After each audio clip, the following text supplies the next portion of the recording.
Hey guys, so it's a Sunday here.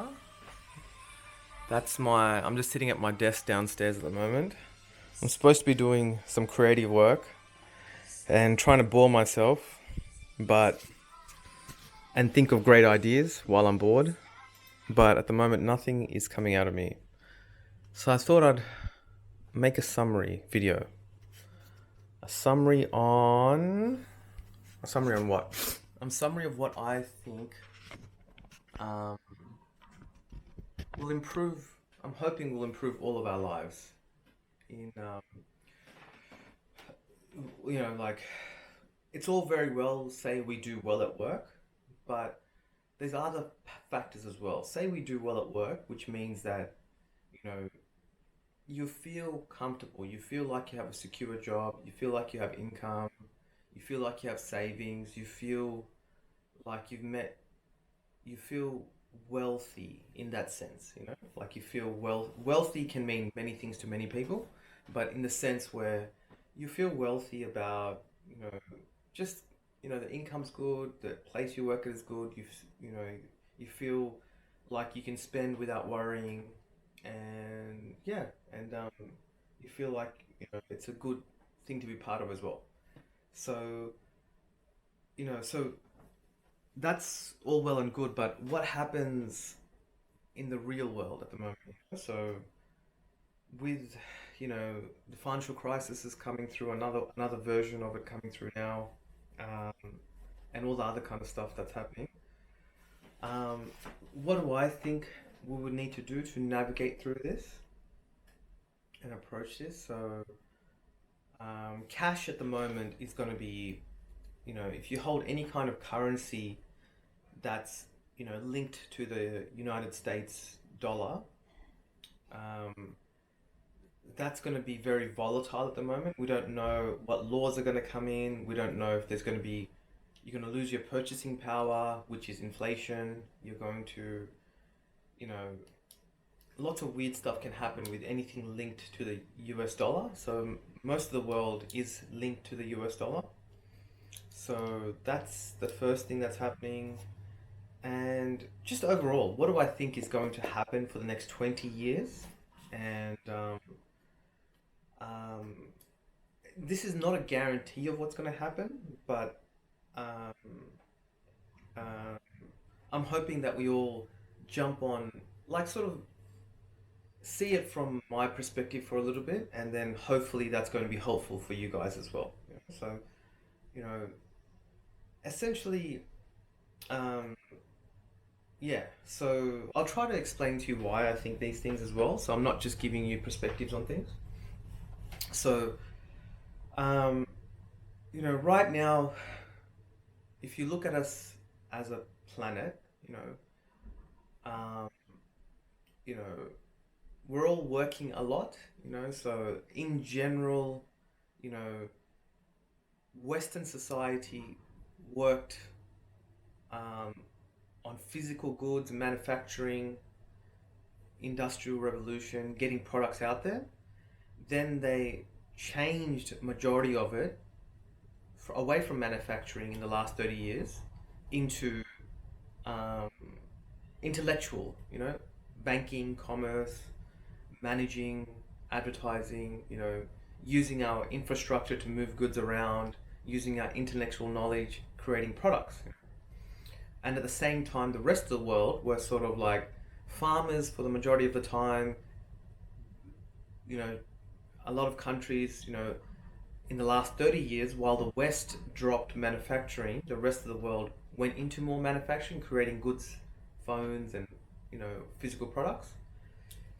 So we're at a point where the question is, how valuable is the West right now? So there's not much value that the West is bringing out at the moment. Most of the value in the West is a few entrepreneurs creating great software and technologies, and there's only a few. It's not a majority of the economy. It doesn't. It's only like, you know, less than 0.1% of those companies that are creating something that's valuable to the whole world, and the rest of it's just really advertising. It's just like reselling, selling products, that's happening.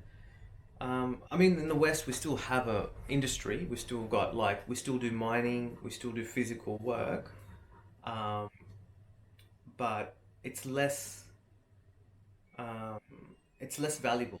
Mining in the West is less valuable because other countries are now catching up. They're getting the same kind of machinery. The labor's cheaper. The labor's harder working, and they're easier to work with, and they're looking to get a lot more work done.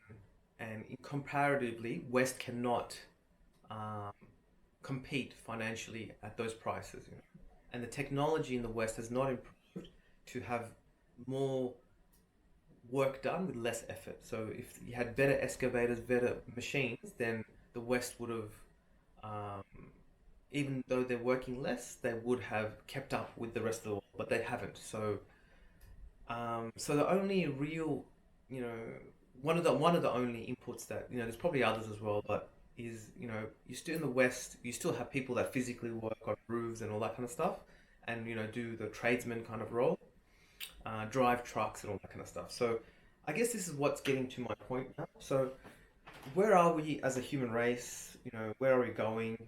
End of the day, it's up to us as a whole decision, as a whole, um, billions of people put together and the decisions put together. And anything, and just remember, when we make progress, it can be either good or bad.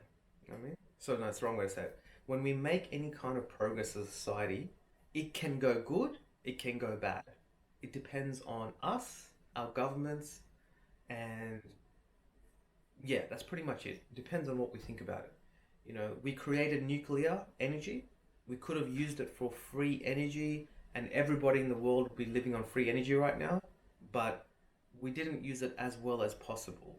We blew up a couple of plants. People became scared of it. We didn't improve the technology as much as we should. We started relying on oil again, and we blew each other up as well.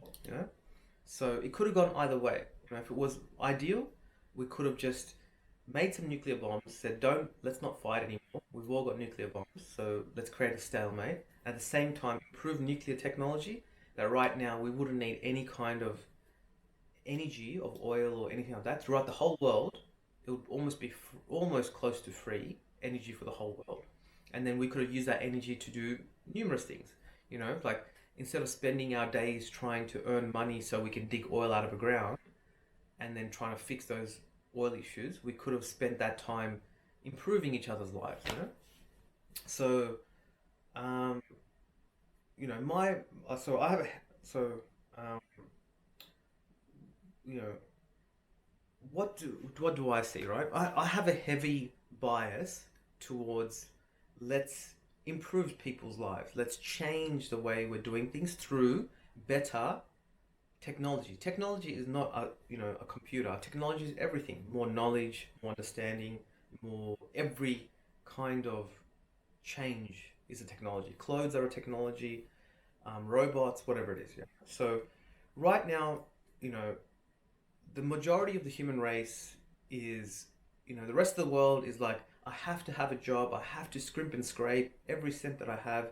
This is what's happening inside your brain. Whether you want to admit it or not, majority of the world that's not the West is like, I've got to scrimp and scrape every cent and dollar, work really, really hard, get treated terribly at work. I don't even like my job. Most people hate their job.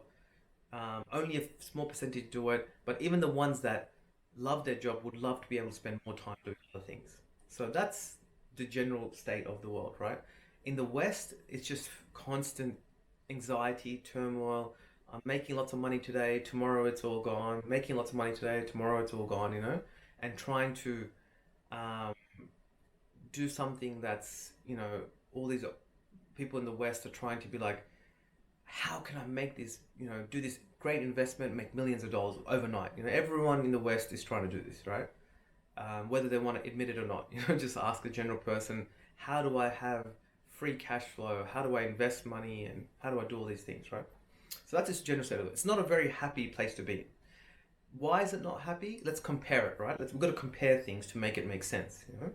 So say we didn't have that anxiety in the West and our time was spent on how do I feel rested? How do I work on myself? How do I live, live a better quality of life? How do I get in touch with nature again? How do I become a more wholesome person? How do I become more nicer to be with, If we were working on these things rather than spending all our time on anxiety and trying to, stay, you know, relevant, then, it's a very different world. And then same as it's only a matter of time before a lot of the other countries will start catching up to the West, if not already there. So, um, anyway, so where do we go from here, right? We've got three ways, right? So there's three general departments in this. There's people that say we should just go back to the olden days and simplify life. They call them the minimalists, or they call them like, there's one section where they just people, let's just go back to farming and live on land and eat our food and, you know, use horses and all that kind of stuff. There's those guys, right? Very basic, use bikes, bicycles. So they're like, all right, there's a presumption that we've hit the pinnacle of life. This is it. We've hit it. And it's not working out too well. It's unsustainable. It can damage the environment. People are not happy. Let's go back to fundamental basics. And then maybe life will be okay. The counter argument of that is that when there is disasters or famine, or there is, some kind of disease going around, we have no modern technology left to come and try to help us. Then you have the majority of the world, which is what the majority, I would say, of the world is thinking right now. When I sort of look at the media and stuff, is the majority of the world's like, okay, the human race has hit its pinnacle. This is it. Awesome. Now we have to manage it. Too many humans, reduce it. Too much use of oil, reduce it. It's all about managing what we have already, right? And that's what you see generally around the world happening, right? Again, it doesn't take into account that everything that we did right now to get to this point as a human race, we're going to have to throw out the window. All improvements in things, technology, the drive to go to work, profits, everything we're sort of throwing away, So if we take those things away,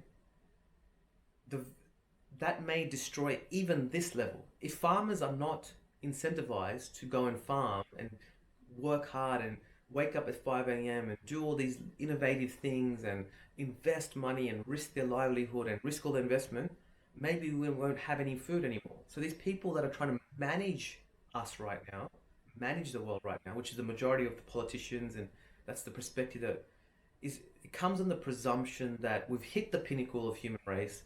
Now we have to look at what we have. This is it. We've hit the top, and now we have to manage everything. Now we have to sort of go, you've got too much money, redistribute it.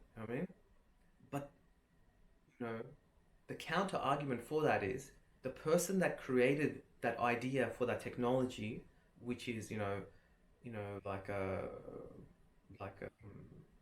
computer. If you take away that person's incentive, that person, they may be old and dying, but how about the next generation? Everyone will come into the world and go, you know what? I've got no incentive. I've got no drive. Everyone's managing everything. Whatever I do gets redistributed. Why would I even do anything? Like, yeah, I can work for the good of the world and improve things, but where do I get that money from? They look around the world, there's no incentive for it, there's no investments, everything's being managed, right?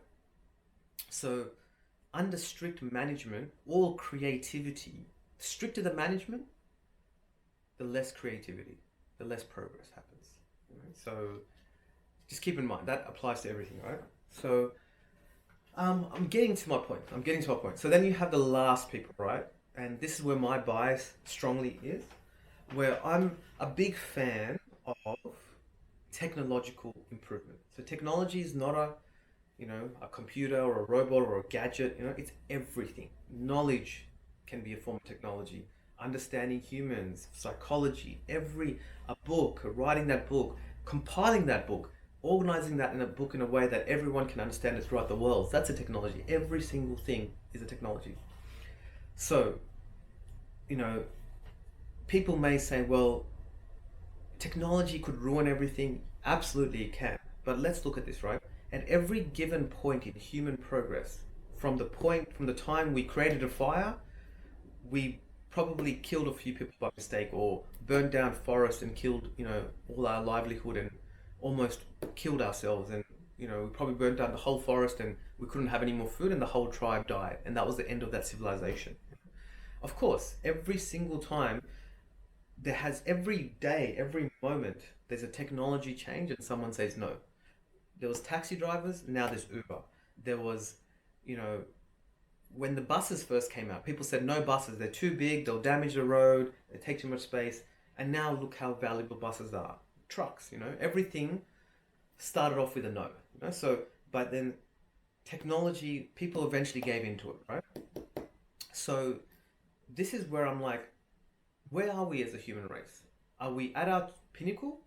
Based on our past, it's miraculous. I get to go to my house and I go to my kitchen tap and I press a button, and you know and the water comes out. If my great granddad came here and I showed him that I can press a button here, I have a computer screen here, and I press something here, and on the other side of the world I can see someone's face, he'll think that I'm some kind of like sorcerer, magician, like some kind of like this is some kind of weird dream. You know what I mean? But to us, it's normal, right? So where is the next weird dream going to, right? So, and I'll get to some specific points over the next few years and what's going to happen. And some of the stuff I'm going to say is, it's not going to be comfortable because it's new information. It's hard to get your mouth.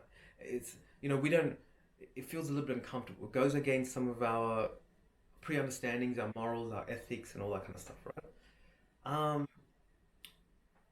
I don't have like, it's not me. I'm just passing on information. Some of this stuff I don't agree with myself, but I think that's where the world is going. And, you know, what's your part to play in this world, right? Your part to play is support the things that are going to help the world. So if you look at the world right now, we support the things that don't improve the world at all. I mean, by what is your support? You are existing as a human being, you're breathing air, you're living, right? What are you supporting? Are you nurturing a child? Are you working on a farm? Are you physically working? What are you doing to support life? You know what I mean? To progress life, to support life, to nurture life. You know what I mean? To in the way that we want, that you want, that we as a society want as well. Not just you individually, but you have to think about both, right? So, what are you doing to nurture life? Because, like, look, I'm going to say some things that this applies to every single second of your life. I'm just going to give you a couple of examples, but everything, you know, in the West, we watch a lot of sport. This is going to offend a few people, but how is that nurturing life? You know what I mean? So you have these people that are playing sport. They're at the top of the game. They're great. They're an example of pushing the human limits. It's quite amazing to watch people playing professional sport. But at the same time, they're under a lot of stress. They don't have anything else in their life except this sport. They can lose everything at one moment, and they always are like, they have this, you know, fantastic fame and life, but any moment it can be taken away. That takes a lot of fear in the back of their mind, right? So you have the people at the top, and then you have everyone else on the weekend, you know, or wherever it may be, spending, 3 hours, 4 hours, 10 hours a weekend, eating terrible food, watching sport, probably drinking, you know, and they'll say to me, well, I need my downtime. I had a stressful week. I need my downtime. It makes me feel great. Mental health, blah, blah, blah, right? We may have to level up in our understanding of, as a human race, of what we spend our time doing. So that's an example of I'm not sure if I've fully explained it. Like that's an example of how we spending, how we nurturing the world, how we supporting the world, how we improving the world, right? So I've sort of lost my train of thought on that one. Let me try to explain that one again. So what would be a better solution to that? You have, as a world, how do we live our lives in a better way? How do we level up? This is a decision we have to make as a human race. One proposal is, what if you as an individual, millions of individuals around the world, this is more, I guess, in the West than it is everyone else play when they watch sport or whatever. What if you played the sport? What if you went out and played with your friends or joined a team? And if you're a bit older, a bit more fragile, maybe played a bit of a gentler sport. What difference? You've got around, you've been outside, you've touched the world again, physically, you've made some friends, you've had an experience, right? You've come back mentally better, emotionally better, refreshed, you've got some sun, everything in all aspects of your life is now better, right? Without the damage being caused by a sedentary lifestyle where you're sitting down all day, potentially eating bad food and drinking, and which is, essentially, has some negative repercussions, however you like it or not. Again, it's a very sensitive topic in the West because drinking is part of the West's culture in a large way. You know what I mean? So, but again, what I'm saying is, what are we doing to level up as a world, as a society, right? So that's an example. So, what are you doing in nurturing your life? So you look at your day from the moment, from going to sleep throughout the night, to the next day. Are you nurturing the things that are helping us and civilization and life, or are you spending time on things that are not? You know what I mean? So that's a question we have to ask, right? How are we genuinely, improving our lives, you know what I mean? And the world's lives. So as overall, okay, so what's going to happen over the next few years, right?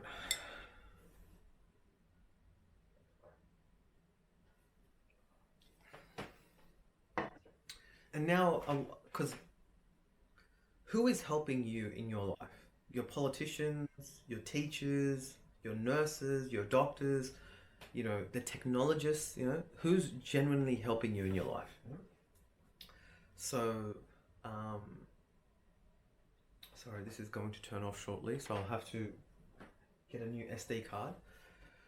Okay, so who is helping you in your life? Okay. Um, if you look around your life, it is the people that are creating some really brilliant technologies which are coming out right now, you know? So if we look at driverless cars, right? Once driverless cars comes in, all these people that are having to work day and night will no longer have to work. The truck drivers and courier drivers and all that kind of stuff.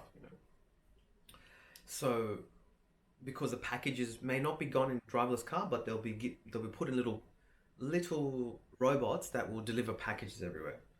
People will lose their jobs in the hundreds of millions, but hopefully they will upskill to more creative, more well-rounded jobs that not only you're not just a basic human being picking up a box and putting it down, you're using multiple skills, your creativity, your intuition, you're using your knowledge, you're learning new things, you're being a lot more inspired about life, using all aspects of your human self, not just like, well, this is a safe job, I get to drive around all day and all that kind of stuff. You might be able to, you'll be surprised of all the aspects of yourself that will come up. So you've got driverless cars, you've got robotics, you've got brain implants that are coming in that you'll connect straight to the internet and be able to do hundreds of tasks. What might have taken you, 8 hours, you might be able to do communicate it in 1 minute, 10 minutes, 15 minutes, communicate all this knowledge and all these things everywhere to everyone.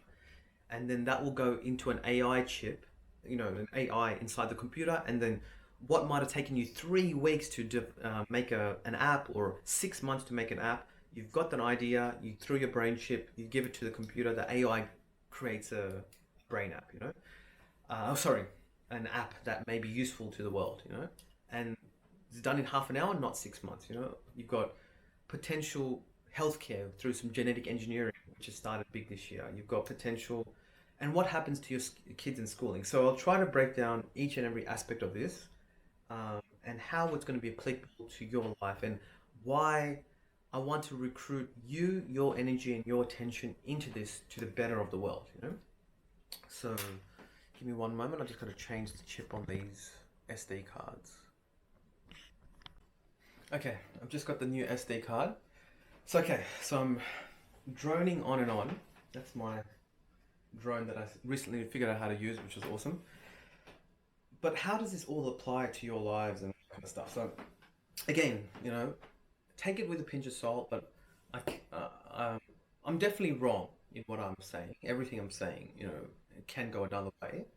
But I guess the fundamentals is I want you to, we as a world, maybe 10 people might listen to this, maybe a million people might listen to this, but my encouragement is to the world, let's support the things that support life.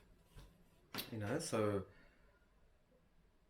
my bias is let's support the things that are helping us, um, so let's look at it, you know, the people that are, who should we hero worship? The person that's a great singer, or the person that wakes up at, early in the morning, make sure they go to bed on time, and goes to this job, and you know throws the rubbish for this company and really works hard in whatever they do, and make sure that they go home and they're like, I wish I had these things, and I really desire this, and I wish I could go and do these cool things, but sacrifices all that so that the people around them and their family are supported.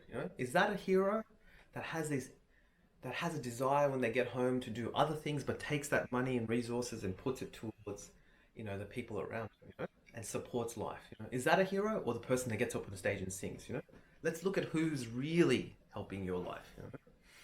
So, my bias towards all of this is, I think the people that are the technologists, I think they're going to help our lives a lot. I think, you know, if you look at the social side of things right now, there's a lot of social turmoil right now throughout the world, and everyone's fighting according to, you know, I think I'm got a better perspective on what it means to be, a certain gender, or so other persons don't know this, know that, right?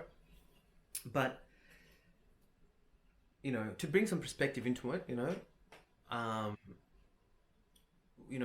2,000 years ago, you had a king who ruled over everyone. And then the king was like, this is, to make it a bit fairer, I'm going to have my king's, executives, their main people, and they'll rule over, cities, right? And then from there, it went to, well, we might create like an upper class. So you had the king, you had its main magistrate, its main people, 10, 15 of them, and then those 10, 15 created like town rulers, and then the town rulers were like, well, you know what, the people in the town make it a little bit fairer. We'll give them, we'll create like a upper class, and then everybody else was suffering still. And then from there, a couple of hundred years later, we created a middle class. Middle class is only really created in the last few years. Before that, throughout the world, it was just the king lived, with resources.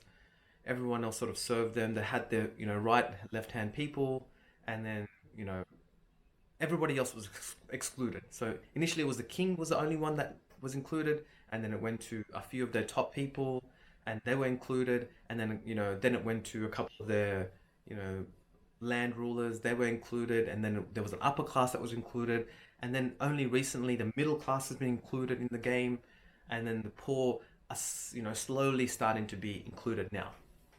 So how we look at it, all of this social turmoil that's happening in the world, I think the good thing is at least we're talking about it. At least we're saying, hey, you know, if I had a kid born into this world, what kind of world do I want them to be born into? So it's out there, people are talking about it.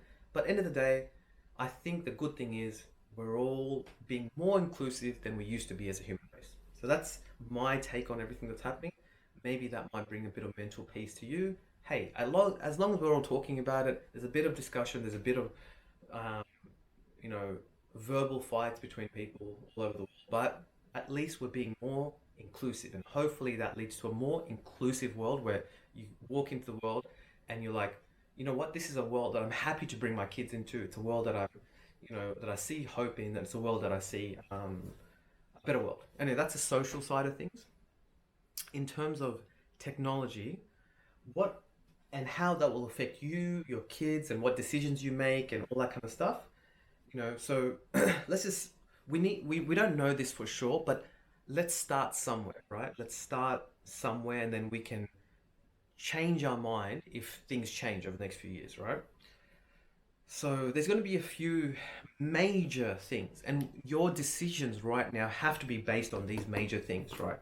So um, verbally speaking to people about these things, so I test my ideas on people, and generally I've got a pretty like a reaction that I'm generally I'm saying that these things are going to happen, but they're saying this won't happen for a long, long time, could be hundreds of years. So they're saying my timeline is too short. I'm saying that this will happen straight away, and people are saying no, it could take 50, 60, 100 years. And most people, um, I find, just don't care. You know what I mean? They're just like, well, whatever. Okay? But if you look at the last, 30 years, there's been so many changes in the world. It's just you haven't been alive for it. I haven't been alive for it. But the world's been changing rapidly. And only if you were sort of on top of it, you'd be like, I wish I'd known that, so then I could be on top of it. I wish I'd known the internet was going to be so big, so then I could have been trained in it better, and I could have an e-commerce store by now. I wish I had, the right distribution channels, so then I could have a warehouse right now. I wish I had all these things.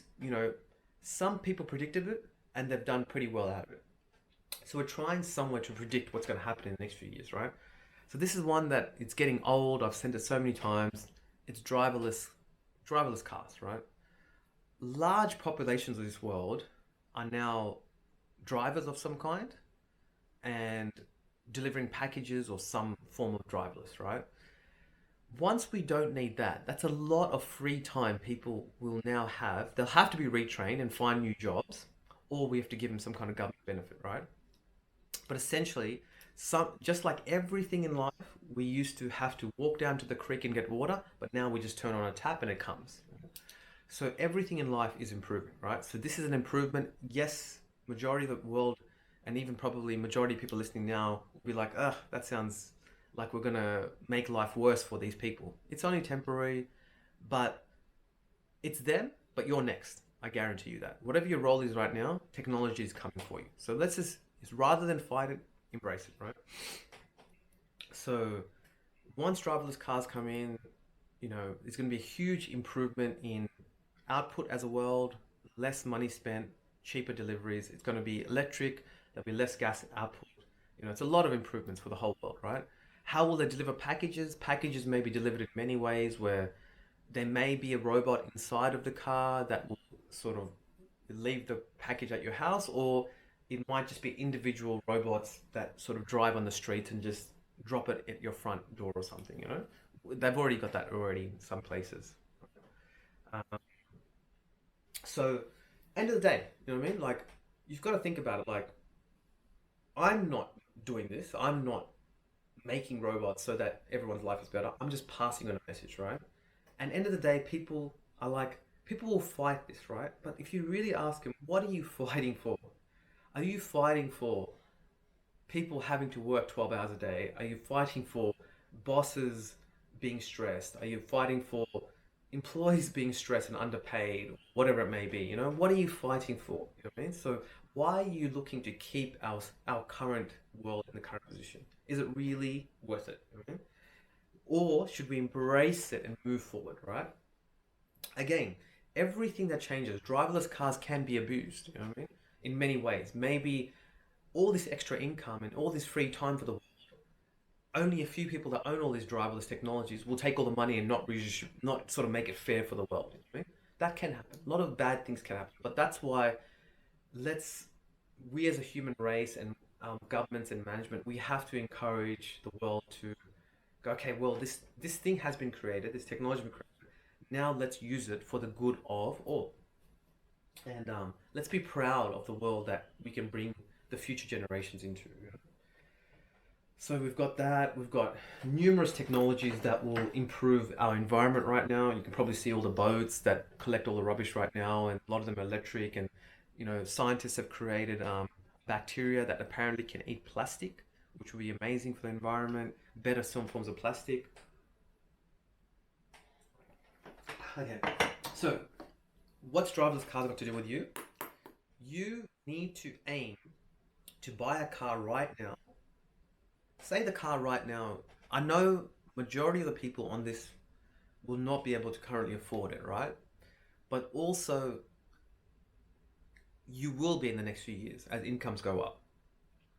But there are a lot of people that can afford it but are not willing to do it because they're not understanding what's potentially likely to happen, right?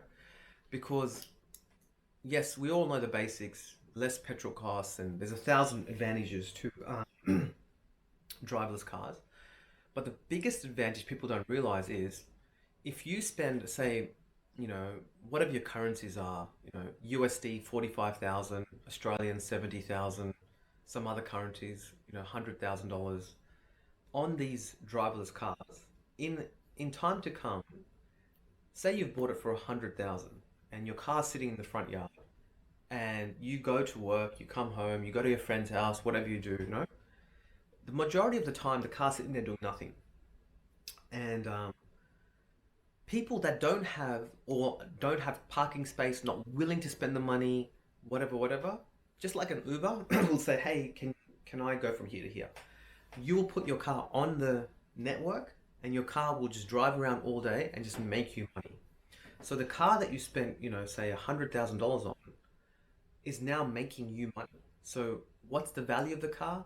It could be worth, you know, at that point, people will be like, oh, this is great. I'm going to buy lots of cars and put it on the network, right? So now the value of the car, it's making you income, essentially speaking. And then because you've spent the money on it, other people don't have it. So they're going to have to pay the fee to use it. And just like Uber, you'd only give it to drivers that are, only people allowed in your car that you can trust and all that kind of stuff. That's a start. So right now, you should all be aiming to get driverless cars. I think, and then you can look into it. But I think a lot of the problems with electric cars have now been pretty much solved now, including charging. Yeah. And okay, so you got that. Okay, what's going to happen after driverless cars? So, um, we potentially have. Give me 1 second. We potentially have. I'm just getting the tea out. Okay, we potentially have brain implants. So the brain implants again. So it's going to be a moral problem where people are like, oh no, this is terrible. We're gonna, you know, this is pushing things way too far. Blah blah blah blah. Um, and so brain implants are not necessarily designed to control you. It's like putting an extra arm on your body. So if you have an extra arm, it's going to take a little while to figure out how to use that arm. Same as using the brain implant. It's going to take a little while to figure all that out. You're not going to be able to use it straight away. And essentially, your first step of using that is going to be like, okay, you know, I need to make a decision based on this. You'll be able to think, okay, well, you'll be able to think it in your brain. It goes into the cloud, it thinks it for you. What are the prices of this product? What is the best way to make a decision here, right? We're evening out everyone's intelligence. So everyone is becoming leveling up intelligently. I'll hear the standard excuses like, oh, well, all the money or all this technology will go to the rich. Um, I don't think so that's true at all because if you look at every single technology, initially it is the people that have all the power, resources, management that will get it. Just like a phone, a computer, it was only select people that had it, right? And then as technology improved and distribution improved and manufacturing, now everyone has a phone. Even the poorest of the poorest in the world have a phone. They've got access to the internet. Our manufacturing becoming more efficient. So instead of taking 30 years for the world to adopt phones and Facebook and computers, or 40 years, it's only going to take a year or two because the manufacturing has become exponentially efficient. Right? Um, so that's one thing. I mean, we've become better at distribution, manufacturing, stuff as a overall. So you might say, well, I don't want to do a brain implant, all that kind of stuff. But once, if you start noticing that, you're sitting there and like you're at work and you have all these ideas and thoughts about, okay, this is what the movie line's going to be. This is what I see it's going to be. This is what I want to do it, right? And you're like a director of a movie and you think those thoughts and then you're like, all right. And then you go, okay, can you send a signal to that application, the AI, that can you create a draft version of that movie? And the AI goes into there, looks at your thoughts, recreates it. So the AI, for example, I think there's one called DALI E. I forgot the software now that already, if you just type in a sort of a script, I think it's called Surreal Engine or something like that. That's not right. It's close. Something engine, and it can create whatever you type down. It'll create the scenery and everything. Close enough. And the more closer it is to your thoughts, the more. And then you end up creating this draft movie. You look at it and go, yeah, you know what? I didn't mean it like this, and you start to edit it. But to get you to that point, it might only take 10 minutes, half an hour to recreate that movie. Previously, that would have taken you 6 months maybe to write it out, get someone to draw it out, spend hundreds of thousands of dollars doing it. Now it's done almost for free. So this is the advantage of it. And then, someone's done it in half an hour, and it's going to take you 6 months plus money. Unfortunately, you're not going to have a choice but to sort of jump on the bandwagon of that. So again, set aside money for that. And again, if we get to this world where, you know, robots and this kind of thing is going to be happening and knowledge, when your kids are going to school and they're memorizing this knowledge and, they're following the rules and not thinking for themselves and being creative, everything they're doing right now is unfortunately not going to be helpful in, to be a valuable human member in, in a few years to come. And I think the next step from there is robotics. So a real life robot will vacuum your house, cook your food, go down, do some shopping for you, you know, do your gardening, pick your weeds. So initially it'll start like it'll fold your clothes. Initially it'll start off like that, and it'll get more and more complex where it'll start, actually doing physical work and all that kind of stuff. So, keep some money aside for that. And, there's promising signs that this may happen. You know, driverless cars we're looking at, you know, it's already started in many places like San Francisco and the bin collection in, I think it's California. So driverless cars are already there. Driverless taxis are already there. It's just the uptake of it, how quickly it'll be taken on. So it's going to take 3 years or 10 years. Um, and then, once driverless cars happen, because driverless cars and robotics, they know where each other is. They're not going to crash into each other. There's less road accidents. There's less human error. Less humans, driving too fast, and less deaths and less injuries. So then, after a while, it will become illegal in all cities to drive cars. So you can just imagine a scenario where someone's like, "Well, this car's going to all these people died because of some human error. Nobody's died in a long time because of computer error, and then um, that will then it'll become illegal to drive cars. So you got to prepare for that as well. Just like it's illegal to drive, take a horse down main highway.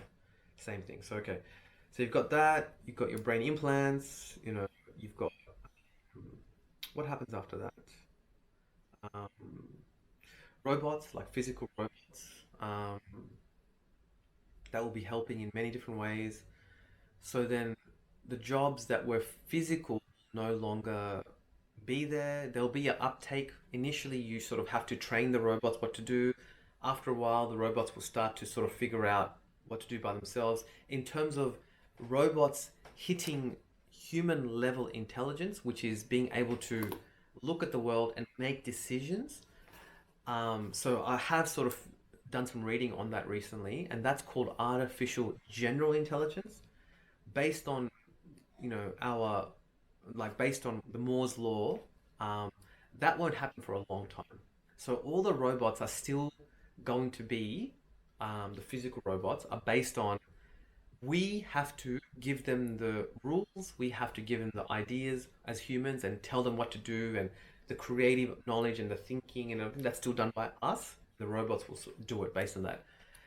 To the point where robots will start to interact with the world, take in information, and have a creative thought and figure things out like a human. We don't expect that to happen, based on Moore's law, um, which is a mathematical formula of how fast this is all happening, until about 2045. So another about 30 years, or 33 years from now. What is it? 23, 33, 43. Or maybe only 23 years from now. Again, not very long. So that's it. That's robots. Then you've got, your healthcare and aspects, right? So, and all the signs are showing it right now, which is a lot of money is going into genetic engineering. Again, if we stuff this up and we use it in the wrong way, we can turn, we can create literal monsters out of this and destroy the human race, right? But if we play it right, if we start to tweak our gene sequence right, then, people that are potentially dying at 40 years old of heart attack or cancer, you can switch on and switch on certain genes to try to heal them, right? If you got everyone's got some kind of chronic pain, some kind of mental anxiety, some kind of physical problem in their body right now. So just imagine, um, this is a wild topic, you can go for hundreds of hours, but just imagine in the simplest of your form, you're 80 years old and your grandma's, in hospital, and you're like, oh, I wish we had a few more years with my grandma. These sequencing of genes and gene therapy will potentially give them not a few years, but a lot of years. And then same for you. And then eventually it's going to get really extreme with gene therapy where, you know, people might start living for, multiple, I don't want to say it too, I'm going to sound like a crazy man, but it's only a matter of time before people start tweaking a lot of things, their height, their eye color, all that kind of stuff. And then again, you have the moral issue with everyone's going to say, well, you're cheating, this is not fair, all this kind of stuff. But again, what's going to happen is there's going to be some kids, that might be dying of some kind of, stomach issue. Someone dies of, some kind of disease or has a lung cancer. And they're like, oh, if you just did this gene therapy, just like they did with vaccinations, you will live. And then suddenly everybody will start doing it and everybody will become stronger and healthier. And then to stay relevant in the world again, you will have to do it. But then, you want to do it. Essentially, if you look at it, everybody, is looking after their baby and really caring for them really, really well because they want the baby to be healthy and prosperous, right? Um, and then feeding them the right things and doing everything they can. And the same thing for kids and teenagers. And as they get older, people are like, okay, well, I want to go to a massage. I want to do this. Essentially, it's the same thing, right? Whether you feed the kid properly or whether you go to a massage or do this or go exercise or do healthcare, whatever you want to do, or spend $30,000 on a new heart, what I'm saying is the same thing. Right? You can see the tricks that the human mind plays. So all you're doing is the same thing. You're just saying, okay, rather than me get a hip transplant, it's going to mess with my genetic structure and it'll heal itself or just get stronger or, one form or the other. And then they have other things like nanobots, where they send little robots into your bloodstream, which they've already tried out already. And uh, the nanobots will go and try to heal whatever issues you have. Again, nanobots can be really dangerous, where even there's cartoons out there with kids cartoons that talk about how nanobots can be used to, damage, kill, break humans. Somebody in an office somewhere can switch you off and you can't move anymore, whatever it is, right? But, you know, essentially what choice do we have as a human race, Are we waiting for the next big volcano? Are we waiting for the ice age? Even if we stayed peaceful and did nothing, there is an ice age coming. There's the next volcano coming. There's a meteorite that's going to hit us.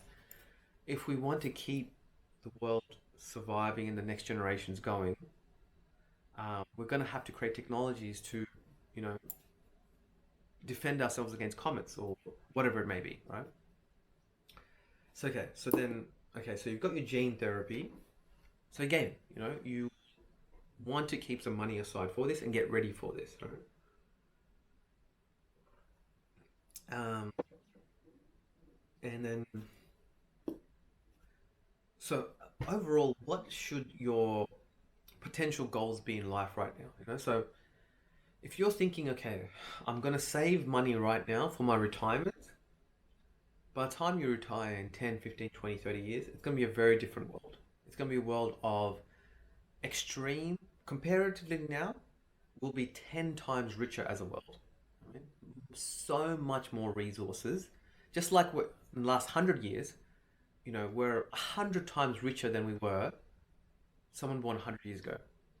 You know, by the time you hit retirement, we could be again 100 times richer as a world than we are right now. So right now you might be like, oh well, if I lose my job, what am I going to do about food, water, electricity, this kind of stuff. At that point, because you're not taking anything from everybody. Electricity is cheap and all these things are cheap. People are like, oh, whatever, you lost your job. Here you go. Here's some food, electricity, your basic living needs, go for it. You know what I mean? I don't care because it doesn't affect me. You know what I mean? It's all pretty much easy to do those things. So people will start slowly focusing on other things, like instead of focusing on just trying to make a living, they'll focus on how do I become a better person? How do I live in this world more enjoyably? What is going on in the universe? Bigger question then, how do I put food on my plate? How do I pay my rent? How do I, you know, become the best businessman? How do I become the best superstar? Bigger questions that will, potentially create a much more joyous world for the world. So, um, yeah, so I wish I had someone that was sitting in on this that can ask me questions and everything that I've said sounds crazy. They'd be like, hey, this sounds pretty insane. But there's no one. um, okay, cool. So, okay, that's about it. So, okay, so what's it to you, right? So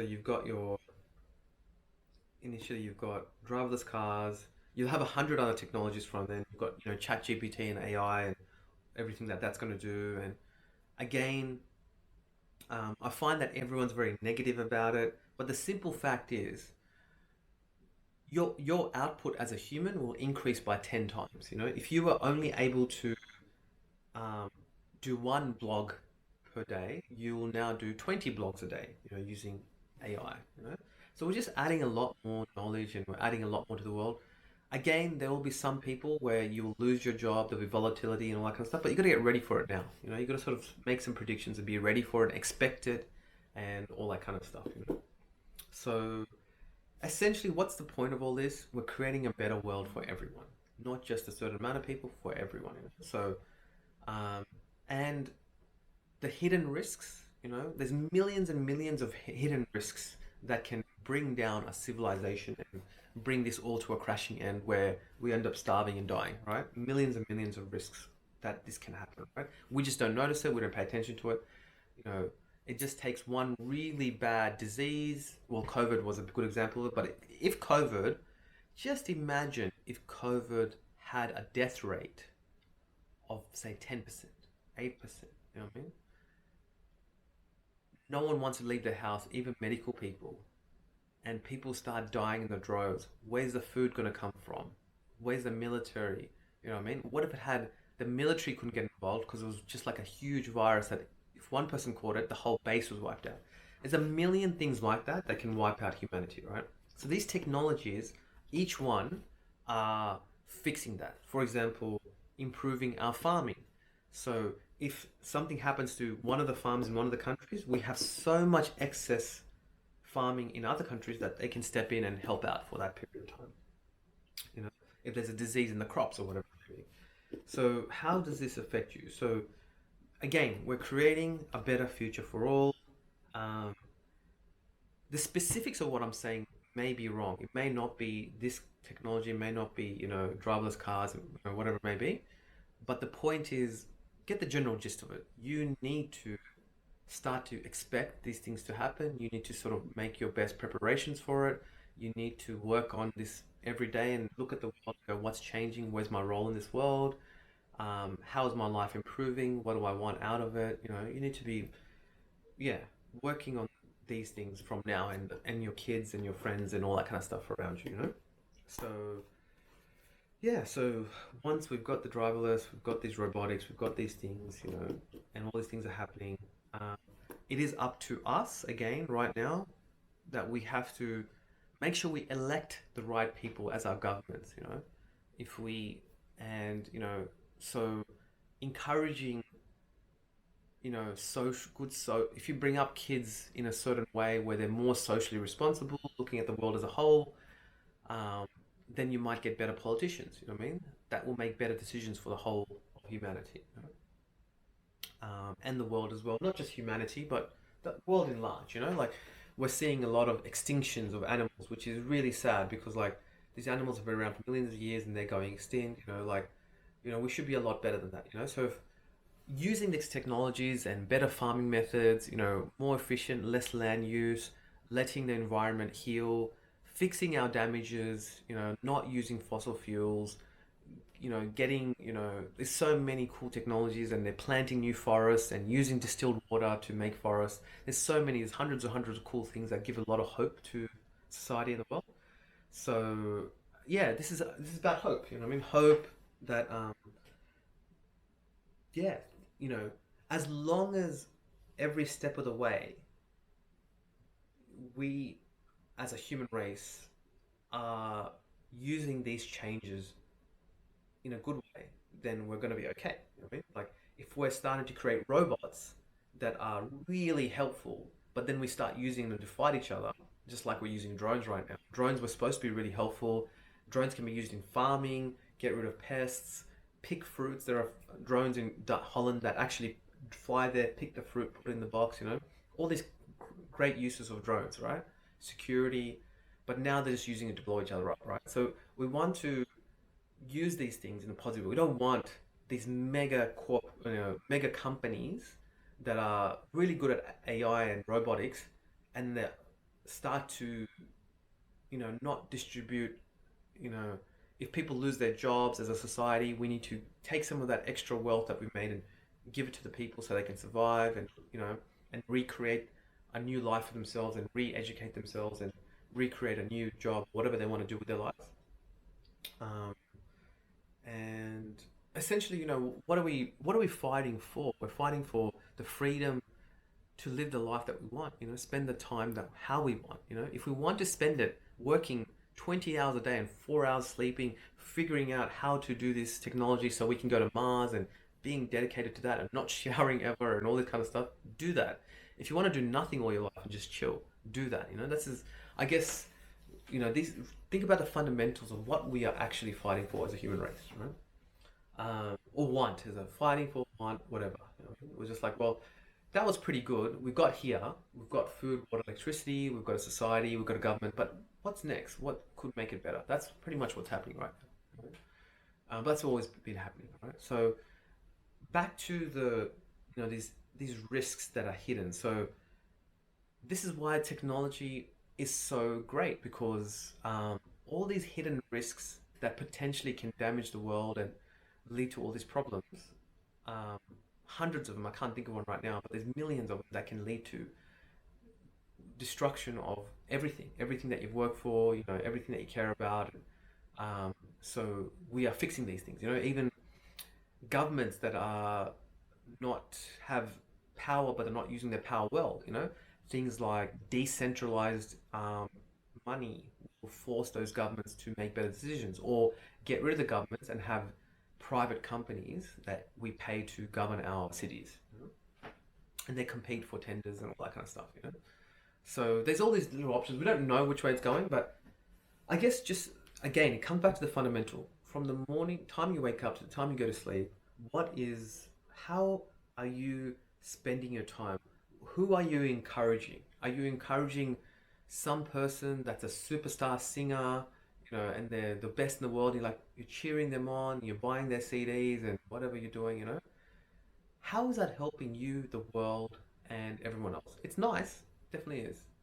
But do we really need to put, you know, all our attention on that, right? Shouldn't our majority of attention be going to the people that are great leaders out there, the people that are great, you know, um, teachers out there, the people that are great, that are really doing, you can see that they're making a big difference, technology out there, the people that are really supporting this world, right? Who are the real heroes are the workers, the people that are working in childcare, technology, research, um, these are the real heroes, police, there's millions of people.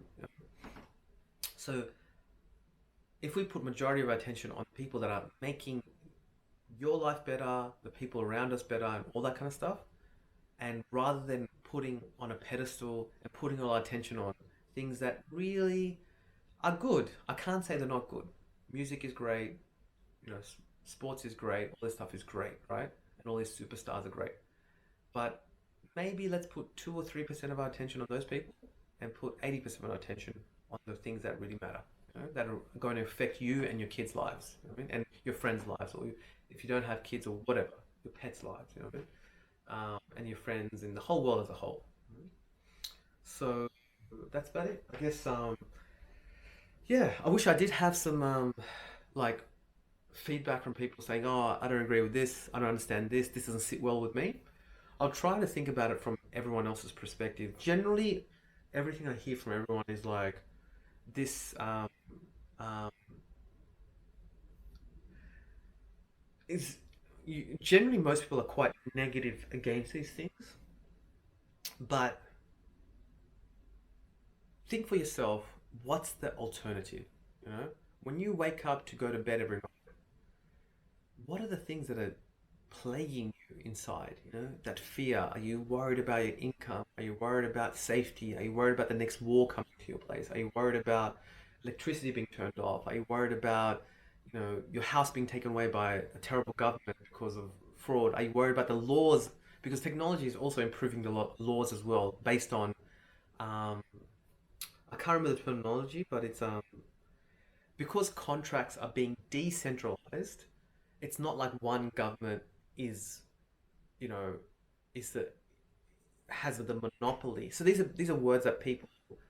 I'm not. I'm using words that I should be trying to simplify these words. So, if you have one government and they are the decision maker for your country, then um, after a while, they stop listening to feedback of the people. They're just like, I know best. I'll do it, right? And that usually leads to millions of problems and dissatisfaction with the people.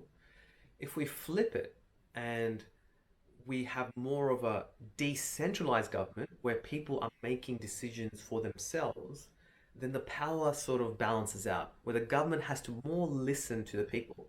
Like Twitter. Twitter has now more moved towards it's listening to the people rather than a centralized organization, right? Um, so it doesn't have to be you get rid of the governments, but it's a bit of both. Right now, as the governments become more powerful, they're less likely to listen to the people. You can probably see it. So what are these fears that you've hidden inside your psychology that that are plaguing you? So we want to fix these things, in every single way. And how are we going to fix it? This is a certain path that we're given. Support the things. I'm not saying support the path that I've given, but this is my argument of what you should support, um, and rather than be like, well, you know, this person, you know, created, the iPhones and everybody copied it, and now um, I'll buy the iPhone. All the while the iPhone was being created, hated on Apple and Steve Jobs. So you didn't really support it, but you took advantage of the final result. Right? So right now, it's your chance to support what is helping this world, and build on that. Build everything. Build an environment and society. If your kids are grown up into a world where, you know, to be um, a more holistic thinker, where you're thinking about the world rather than only yourself and your family, we may create. and we want to also encourage that in our politicians, in our governors, then you'll create a whole class of politicians and people out there, decision makers, they'll be much better than the ones we have, and then hopefully they will not take these technologies and this progress forward and wreck the world with it, And yeah, I hope that all made sense. And yeah, I can't think of much else. I guess yeah, I guess why do I do these things? It's almost like sometimes I'm just talking to myself, like I'm trying to get clarity on my thinking. I love getting feedback on things and saying, that was good, that was maybe what about this perspective, and I love clarifying my thoughts and improving things and then applying it to real life, applying to the business because that's really a great testing ground, this business. And then I'm also trying to get you guys on side to work with me, and um, yeah, and just hopefully getting our future. We don't have shareholders in here right now, but future shareholders, future people working here are like, what? This is a good place to work with. I like working with Victor. I mean, this is great. It's improving my life. We're going in a good direction. So that's my intention with these videos. Hopefully, it has been helpful. Hopefully, it has been insightful, and that's all I can think of for now. And yeah, I've got to get back into this, making the creative for this. And even though I'm not hiring, just like you wouldn't hire someone to do your own speech about the business, because I know the business well, I'm not going to let someone else write it. Our creative and marketing, I want to do it myself because I want to represent what we're really up to, rather than hire someone else to do it.